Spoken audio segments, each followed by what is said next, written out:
Hello बच्चों। आज की इस वीडियो में मैं डिस्कस करने जा रहा हूँ 6 ऐसे टिप्स और ट्रिक्स आप सभी बच्चों के लिए जिनका एग्जाम होता है एमसीक्यू बेस्ड।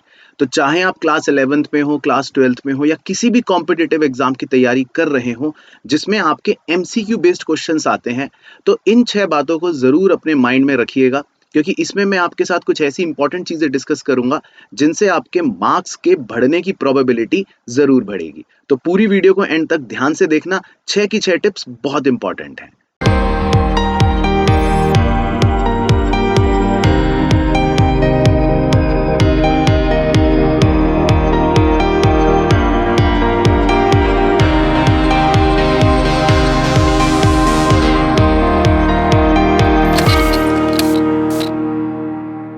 सबसे पहले आते हैं टिप नंबर 1। आपको बच्चों हमेशा अपना पूरा क्वेश्चन कंप्लीट पढ़ना चाहिए एंड तक, क्योंकि कई बार क्या होता है कि क्वेश्चन के स्टार्टिंग के 4-5 वर्ड्स पढ़ के हमारे माइंड में एक इमेज बन जाती है कि हाँ, ये क्वेश्चन तो इस टॉपिक का है या इस क्वेश्चन का तो यही आंसर होगा, और हम जल्दबाजी में क्या करते हैं, गलत ऑप्शंस को टिक कर लेते हैं। तो सबसे पहली बेसिक हैबिट ये है कि आपको पूरा क्वेश्चन एंड तक पढ़ना है, क्योंकि कई बार क्वेश्चन के अंदर क्या करता है, वो लास्ट में कुछ ट्विस्ट कर देगा और हम पूरा क्वेश्चन पढ़ नहीं पाते और उस चक्कर में कई बार गलत आंसर टिक कर लेते हैं। तो बेसिक हैबिट आपको ये बनानी है कि पूरा क्वेश्चन आप एंड तक पढ़ेंगे, केयरफुली पढ़ेंगे। इसके बाद दूसरी इंपॉर्टेंट टिप आपके लिए ये है कि जब भी आप एमसीक्यू का कोई क्वेश्चन पढ़ते हैं, तो क्वेश्चन को पढ़ने के बाद सबसे पहले उसके आंसर को खुद अपने दिमाग में सोचें।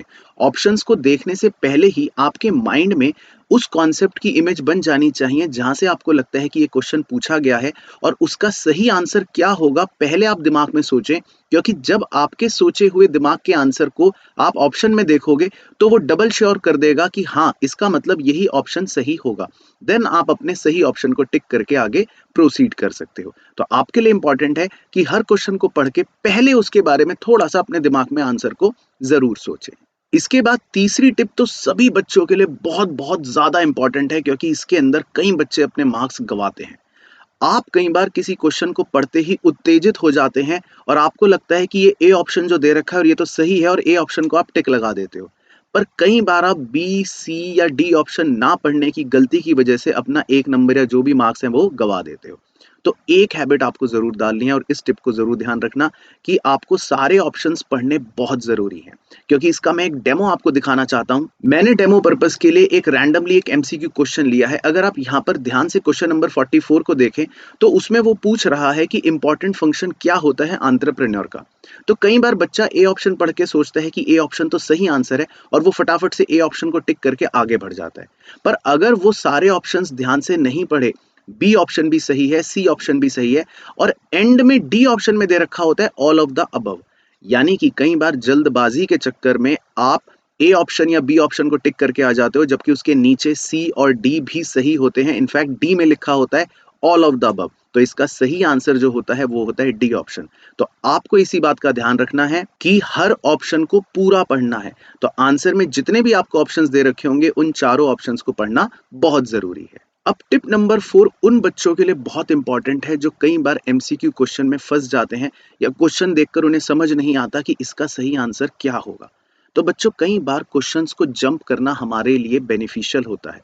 अगर आपको कोई एक क्वेश्चन नहीं आया, तो उस क्वेश्चन को छोड़कर आप आगे बढ़ जाओ, और जितने भी क्वेश्चन नहीं आ रहे उन सबको छोड़ते चलो। अब उससे होगा क्या, जब आप आगे बढ़ते रहोगे, तो कई बार क्वेश्चन पेपर के अंदर ही आपको ऐसे क्वेश्चंस दे रखे होते हैं जिनके क्वेश्चंस को पढ़कर आपको हिंट मिल जाता है कि जो क्वेश्चन मैं बहुत पहले छोड़ के आया था, उसमें शायद मुझसे कोई ऐसी चीज पूछ रहा है जो बाद में उन्होंने ही किसी क्वेश्चन के फॉर्म में हिंट के तौर पे दे रखी है। तो कई बार क्वेश्चंस को जंप करना, जो आपको ना आते हो, आपको इस तरह भी बेनिफिट दे सकता है। तो इस चीज का भी ध्यान रखें कि पेपर के अंदर ही कुछ बातें क्वेश्चंस में ही आपको हिंट के तौर पे दे रखी होती हैं। इसके बाद टिप नंबर 5 जो है, उसके लिए तो मैं सबसे ज्यादा कॉशियस रहता हूं बच्चों के साथ, कि कुछ ऐसे वर्ड्स होते हैं एमसीक्यू क्वेश्चन के अंदर जिनसे पूरे क्वेश्चन का मीनिंग बदल जाता है और ऑटोमेटिकली उसका आंसर चेंज हो जाता है। तो कुछ ऐसे शब्द हैं, कुछ ऐसे वर्ड्स हैं जिनको आप एग्जाम में जरूर मेंशन करके रखना, सर्कल बना के रखना, ब्लॉक बनाना, हाईलाइट करना, यानी कि उनसे अलर्ट रहना। जैसे कि क्वेश्चन की लैंग्वेज में लास्ट में लिख देगा एक्सेप्ट, क्वेश्चन की लैंग्वेज में लिखेगा not true, which of the following is not true. तो नॉट ट्रू का मतलब हो गया वो आपसे पूछ रहा है कि गलत क्या है। या क्वेश्चन आपसे पूछ देगा which of the following is not correct, तो इसका मतलब है कि आपसे क्वेश्चन पूछ रहा है कि गलत क्या है। या इस तरह कई बार वो लगा देगा ऑलवेज, इसका मतलब होता है हमेशा। या कई बार वो लगा सकता है नेवर, मतलब कभी भी नहीं।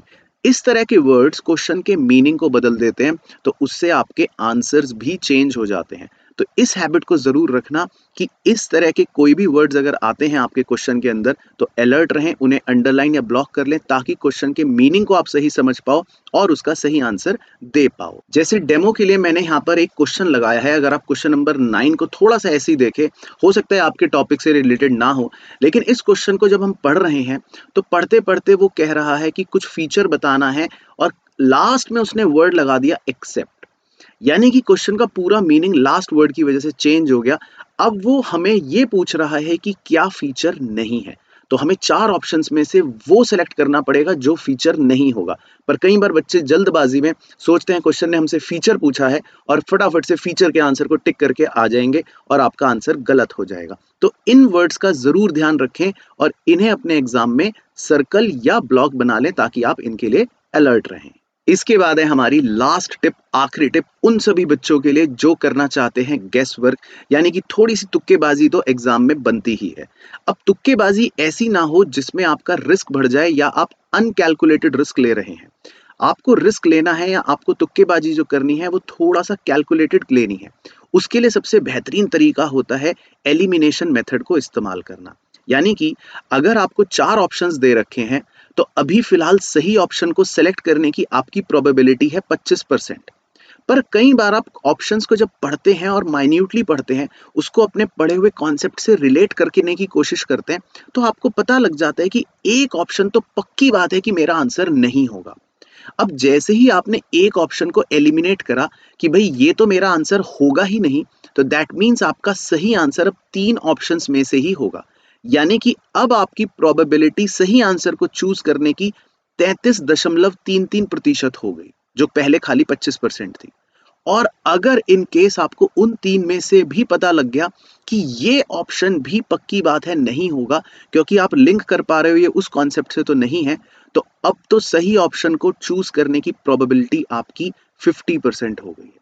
तो ऐसे में आपको गेस करना और आसान हो जाएगा। तो अगर आप कोई भी तुक्का मारते हो या कोई भी गेस वर्क करते हो किसी भी एमसीक्यू के अंदर, तो कोशिश करना उसमें एलिमिनेशन पावर को इस्तेमाल करने की, उससे आपके सही ऑप्शन को चूज करने की प्रोबेबिलिटी बढ़ जाएगी। तो ये थे बच्चों मेरी तरफ से कुछ आपके लिए टिप्स और ट्रिक्स जो आपको एमसीक्यू बेस्ड पेपर में ध्यान रखने चाहिए। मुझे कमेंट करके ज़रूर बताना कि आपको ये वीडियो कैसी लगी और कौन सी टिप आपको वाकई में लगता है कि आपके लिए हेल्पफुल है या कौन सी टिप ऐसी है जो आप ऑलरेडी यूज़ कर चुके हो। तो नीचे मुझे कमेंट में ज़रूर बताना और इसी तरह की बेनिफिशियल वीडियो लेकर मैं बहुत जल्दी आपके साथ नेक्स्ट वीडियो में फिर मिलूंगा। All the best.